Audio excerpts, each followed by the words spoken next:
Hello, and welcome to Liberty Chats, a new podcast from the Steamboat Institute. My name is Zachary Rogers, a member of the Emerging Leaders Council at the Steamboat Institute. We are dedicated to promoting freedom, liberty, and civil dialogue. Today, our guest is Rachel Bovard, Senior Director of Policy at the Conservative Policy Institute. Thanks for joining us today. Thanks for having me. So today we're going to talk about presidential personnel policy, and we're going to cover what it is, what went right and what went wrong with the Trump administration, and what Republicans should do to improve that process in the next administration. Sounds great. Excellent. So can you explain a little bit what exactly is executive personnel policy and why does it matter? So members of the conservative movement may be familiar with a sentiment expressed by Morton Blackwell, who's a longtime conservative activist, head of the Leadership Institute, in which he says personnel is policy. And he goes into great detail about what that means. But essentially, who you hire is a reflection of the policies you're going to get. And so you need to have excellent personnel that are aligned with what you're trying to do as president. And so that is what I think is meant really by personnel being policy.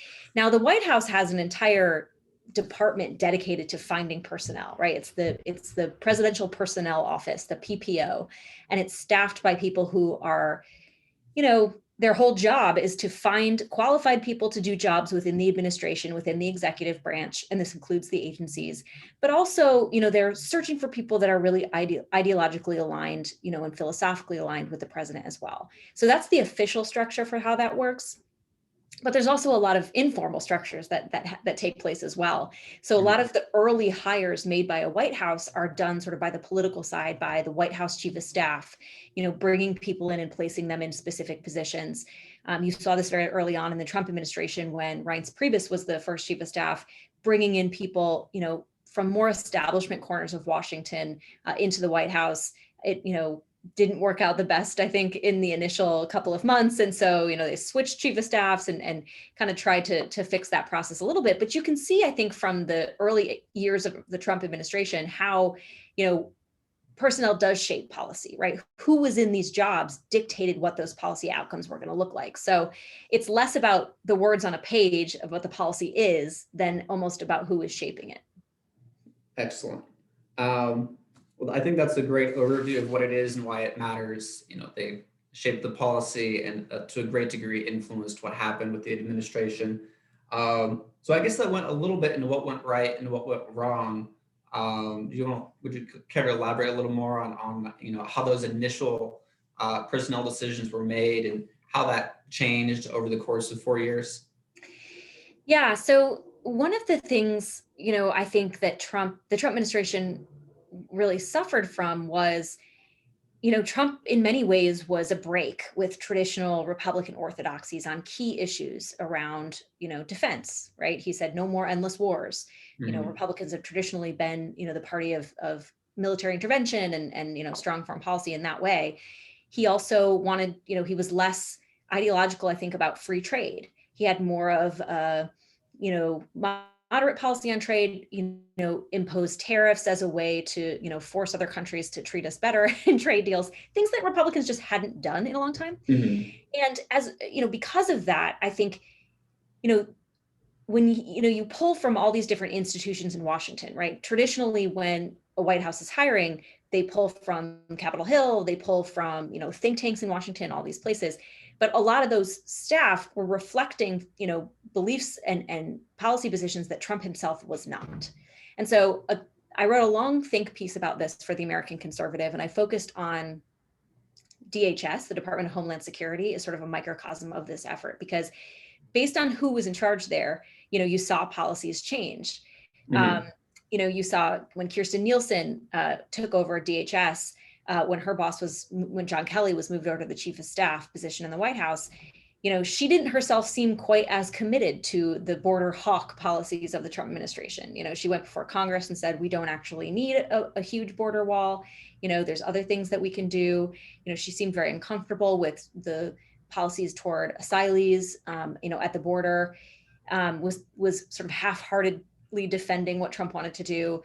And as a result, DHS wasn't really that effective. in doing what Trump wanted.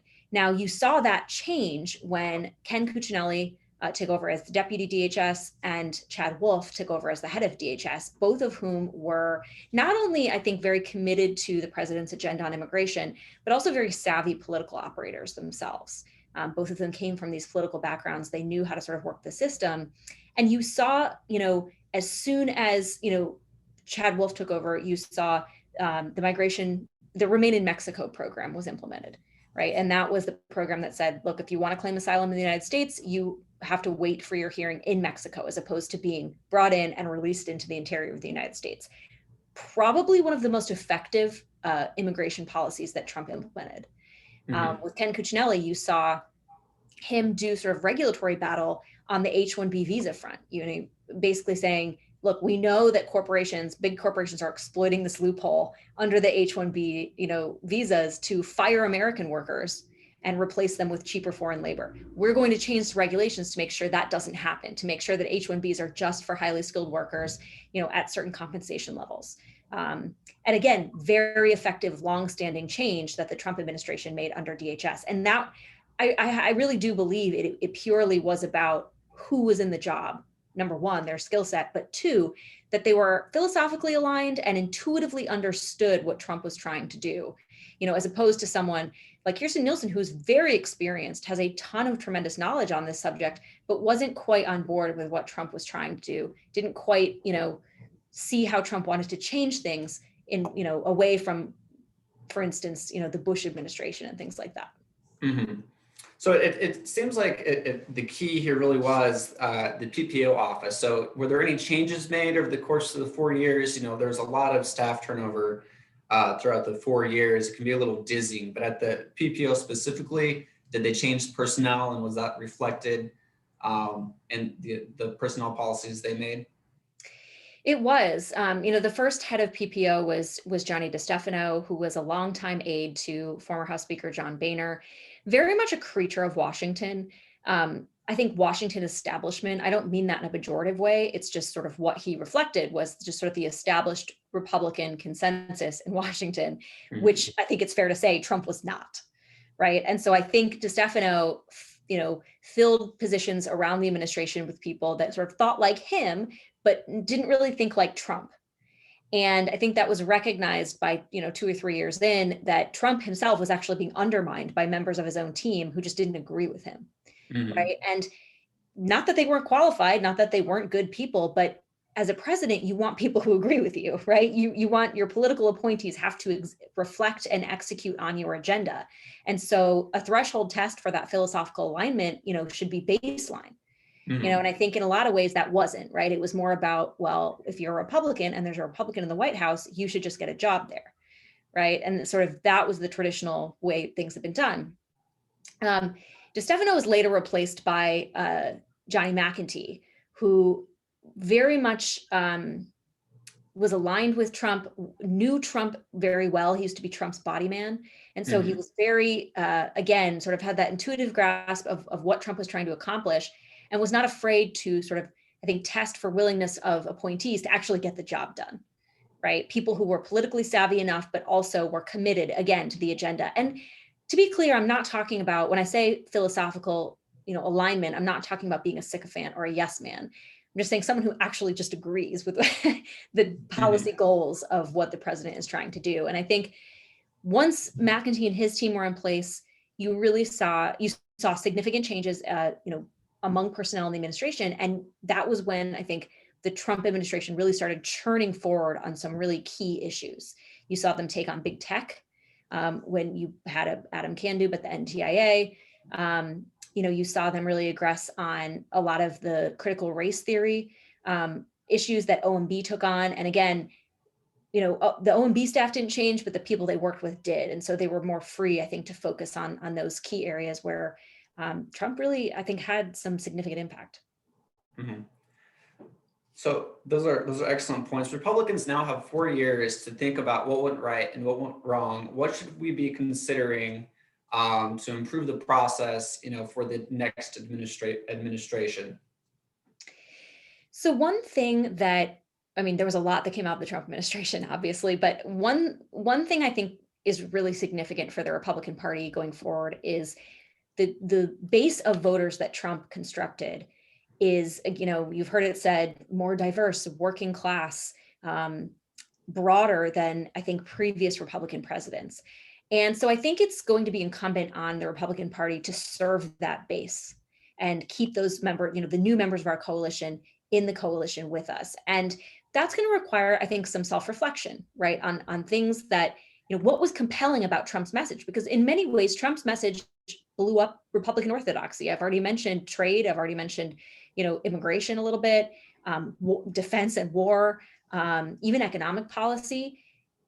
He appealed to a broader swath of voters than we have been able to appeal to in the past. And I think he was really, one of the reasons he, I think, could have been more effective on that front was that he didn't have the staff to serve him well. And that it partly reflects the failure of Republican institutions, right? Republican institutions very much think one way about things, and it wasn't necessarily Trump's way. And so I think going forward, I think it's time for new institutions to be created, alongside sort of the legacy institutions of the Republican Party. I think you're already seeing sort of new think tanks spring up, new activist organizations that are very much honing in on elements of Trump's message that weren't necessarily reflected in the Republican establishment before this, because that's the fertile ground for the next Republican administration. Right. If someone comes in with if a Republican comes to power with similar policy views as Trump, they need to be able to pull from, institutions that are aligned with them in a way that Trump was unable to do. So I think anytime a party is out of power, two things have to happen. One, self-reflection, what drove them out of power, right? What to keep and what to disregard from that. But also it's a time to build, right? It's a time to renew and it's a time to build, and you build institutions, you raise up the next generation of leaders. That should be the focus right now, I think, for the Republican Party institutionally in Washington. Excellent. So I have one more question related to that, and we're almost out of time. Are we actually building new institutions? Is that beginning to happen in DC, where this will be possible to recruit like-minded staff if a similar president is elected with a similar policy agenda? We are. It's actually, I think, a really exciting time for the Republican Party in this regard. So here at the Conservative Partnership, we have been incubating a number of new groups, some of which have already been announced and some which will be forthcoming. Russ Vought, who was the head of the Office of Management and Budget under President Trump, just announced his new group, the Center for American Restoration. That's really going to focus on sort of building out the intellectual justification for a lot of what Trump wanted to do on critical race theory, on sort of this idea of, America's history, America's founding, taking on big tech, all those kind of issues he's really going to focus on, and that will have an activist arm as well. You're already seeing Ben Carson, the former Secretary of Housing and Urban Development. He's announced he's forming a new group sort of focused on self-reliance, and housing and those areas. So those are two groups that are now forming, and several others I think are online, right? They're forthcoming, and so it really is an intellectual ferment going on. I think around people recognize that the Trump administration had a lot of successes and had a lot of failures, and they're parsing through how to capitalize on those successes and how to make sure the failures turn into wins for next time. So I am really excited. We may be out of power, but that doesn't mean we've stopped thinking and moving toward, what we're going to do when we eventually gain power back. Excellent. No, it's certainly a time for reflection and rebuilding and new opportunities over the next 4 years. So we're out of time. Thank you so much for joining me and joining Liberty Chats. Please share the show, and if you enjoyed it, please leave a review on iTunes. We will see you next time.